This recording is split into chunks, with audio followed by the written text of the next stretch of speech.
I'm currently recording this video around about 2 hours before the afternoon games kick off in the Premier League. And of course, if Liverpool lose today at home to Aston Villa, that means Newcastle United will be certainly in the Champions League next season. So an exciting afternoon coming up, but there's also a lot of news regarding players coming into Newcastle as well. And also very interesting interview with Callum Wilson about his form after the World Cup. And it might explain a little bit further to all the fans about just what was going on with Callum Wilson.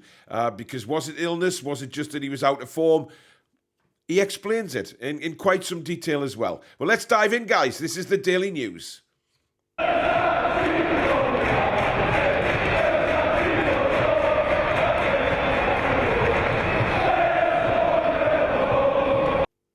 Hi everybody, I'm Paul. Welcome back to the Toon Review and the Daily News Show. Before we get cracking, if you do enjoy today's show, as usual guys, hit that thumbs up.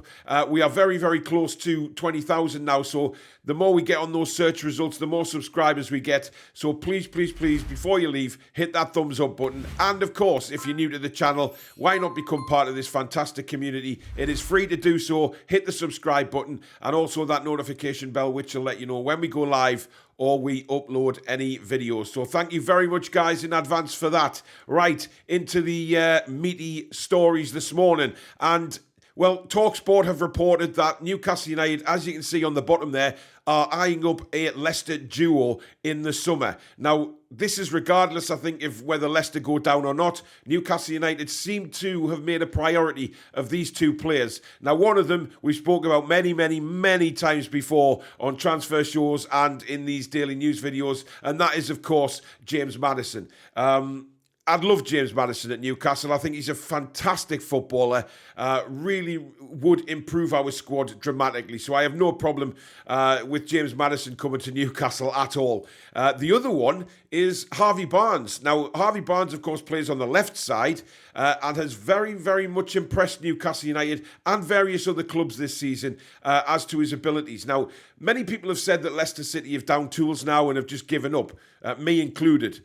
But that doesn't say that that's every single individual player on the team.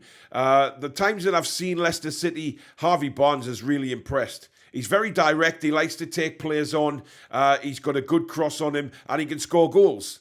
Very, very similar, in fact, to James Maddison. Maddison's more of an attacking midfielder, though, but he can play on the right-hand side. So we would have immediate options there should we sign both of those players. And for me, it's very exciting. I mean, yes, James Maddison's been linked with us time and time again. We know that he's very, very high up on the list of wannabes for the Newcastle United hierarchy to bring into the club. But Harvey Barnes, he's been mentioned a couple of times by fans, I think, and said, yeah, he's a really, really talented player, but never been directly linked. But as I say, TalkSport this morning saying that we are very, very interested in the Leicester duo. So let me know in the comments what you think. Would you have Maddison and Harvey Barnes? Would they excite you for next season? And what have you made of them this season? Certainly they've impressed me, despite Leicester's position in the Premier League. Now, another report, this time from Newcastle World, saying that Newcastle United are in pole position to sign the Arsenal left-back Kieran Tierney. Now, Tierney has been linked with us many, many times throughout the course of the season, of course, but he hasn't played a lot, or what I thought he hadn't played a lot, because I know many people have said that Kieran Tierney has injury issues and that he won't play enough games. However, I was surprised to read that he's made 34 appearances this season. Not all in the Premier League, of course. Arsenal were in Europe earlier on in the season, FA Cup, Carabao Cup, etc. He has played 34 or made 34 appearances, which I don't think is actually that bad. Now, Tierney, we know, is a very talented left back. That's why Arsenal bought him from Celtic. You know, to pull Tierney away from Celtic, being a Scotsman, that is a good move. And he has played well when he's played for Scotland as well. Is he the left back that we're looking for? I think so. Look, he knows how to defend. He knows how to attack as well, overlap. And whoever is on that left side for us, I'm sure will benefit from the support of having somebody like Kieran Tierney on the left. We know that, despite the fact we all love Dan Burn and he was brilliant the other night. Unfortunately, he's not the long-term answer at left back. And I think every Newcastle fan realises that. But Kieran Tierney would give us an option. as I say, stayed relatively fit this season, and I think the only reason that he hasn't played more games is because of Zinchenko's form. You know, Arsenal brought in Zinchenko for a reason.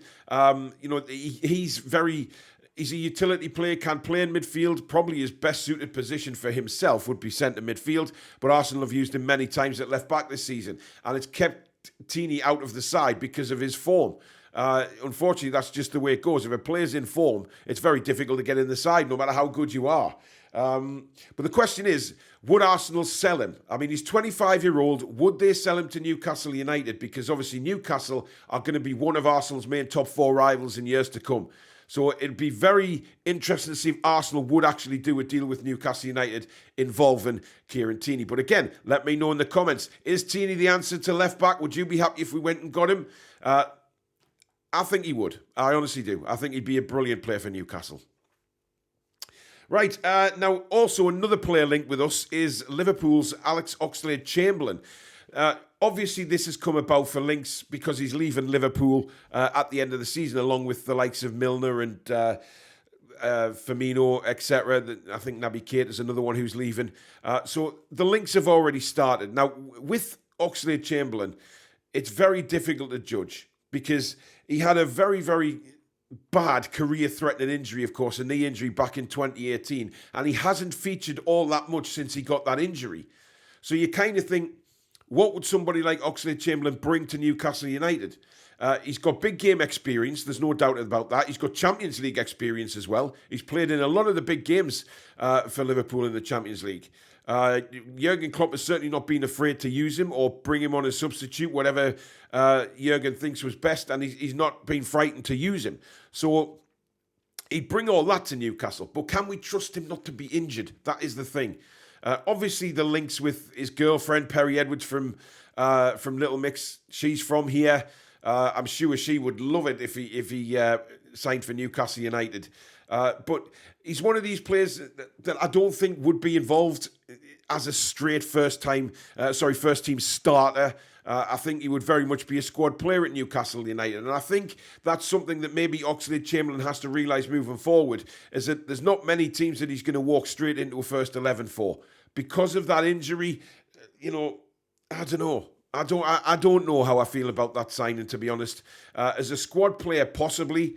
But there is competition. We know that Brighton and Aston Villa are also interested in him. Now, you'd probably think out of the three teams, Newcastle, Brighton, Villa, would Brighton possibly be the best place for him to go, where he'd probably get a little bit more football? I don't think he's... Unai Emery, is he his type of player? I'm not so sure. But another one linked, and of course, because he's leaving Liverpool, he'd be a free transfer. So it wouldn't be that much of a risk, would it, really, if he was to sign for free? Now, Callum Wilson. This is really interesting for me. Callum Wilson has come out in an interview and admitted that he got a little bit complacent after the World Cup. Now, I find this very interesting because we didn't know whether he was injured or whether he just lost form after the World Cup, and, what was happening with him. It was very strange. He'd gone completely out of form. We're seeing the best of Callum again now. Of course we are. However, those few months after the World Cup, he wasn't good. And every Newcastle fan realised that. There was, was he finished? Had the injuries just taken toll on him? Could he not, physically do it anymore? But this is what he said. A bit of fatigue and a bit of complacency. The motivation had come down a little bit because it's mid-season and I'd played at the World Cup. It was my first tournament for my country, so it was a new experience for me and one where there's a few things I'd change now. But I definitely felt I had to get my act together again and start performing for Newcastle. Now, that's interesting because he knew he wasn't doing it. And I think that's very brave of Callum to come out and say it, because he realised that it wasn't happening for him on the pitch and he needed to step it up again. And he had to work, and there was only himself could work out why it was happening and how he was going to get any better, despite Eddie Howe, still trusting him and things like that, because he did. He threw into games that we didn't think he was going to be involved in. But it was up to Callum to get that back. He said, I think coming straight back without any break didn't do me any good, really.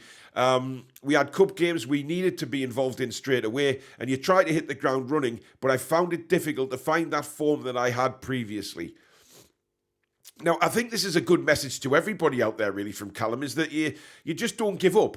You know, you keep going. And as a striker, I think that's vitally important that you keep going, because it's just proved that the form he's in now, he's got so many goals, and you'd think, wow, did he really have that dry spell in the middle of the season where fans were saying, were worried he was finished, had the injuries taken toll, he just wasn't fit, was he ill? But it seems to be, from what Callum said there, it was just a mixture of everything. It was having to play the World Cup in December. He came back. He got a little bit complacent, fatigued. We know he had an illness, so the fatigue would probably come from that. But what I love about this interview is that he's not frightened to say, I had to find my way back.